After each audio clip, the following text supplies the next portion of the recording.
Former U.S. President Donald Trump has made a high-profile visit to the United Kingdom, meeting with Prime Minister Keir Starmer at Chequers, the official country residence of the British Prime Minister, on September 18, 2025.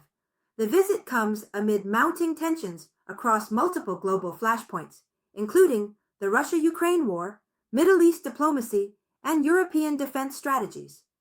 Trump's statements have sparked headlines worldwide, particularly regarding Russia and Ukraine. During the visit, he addressed the conflict with Vladimir Putin, calling the Russian leader disappointed, and suggesting that if oil prices fall, Putin would have no choice but to end the war.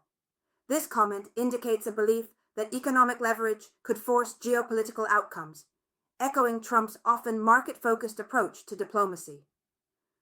Additionally, Trump defended his previous meeting with Putin in Alaska, asserting that it was not a mistake. This remark counters critics who questioned his past interactions with the Russian president. On the bilateral front, Trump and Prime Minister Starmer discussed stepping up military support for Ukraine, emphasizing continued collaboration between the US and the UK in defense aid. At the same time, Trump expressed strong opposition to the UK's potential recognition of Palestine as a state, describing it as one of the few disagreements he has with Starmer, even as both leaders emphasized a shared commitment to peace and humanitarian aid in Gaza. In this video, we'll break down Trump's visit into 5 detailed segments: his statements on Russia-Ukraine, the defense and military aid talks with the UK, the Palestine recognition debate, wider international context, and the potential implications for global diplomacy. Trump's comments on the Russia-Ukraine conflict dominated international headlines.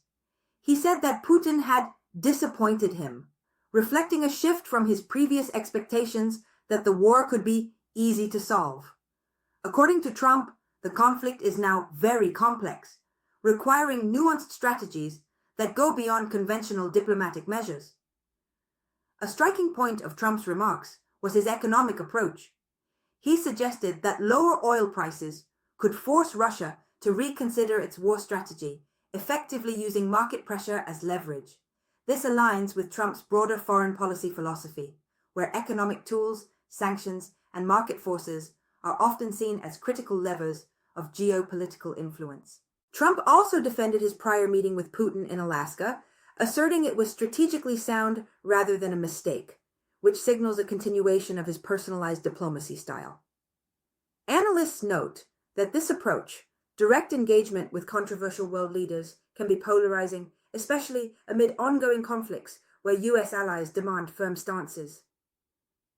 During the UK visit, Trump's statements indicate a dual message, encouraging continued Western support for Ukraine while highlighting potential leverage points over Russia through economic instruments like energy prices.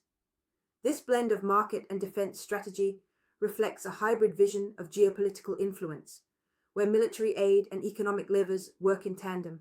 Trump's meeting with Prime Minister Keir Starmer focused heavily on enhancing defense support for Ukraine.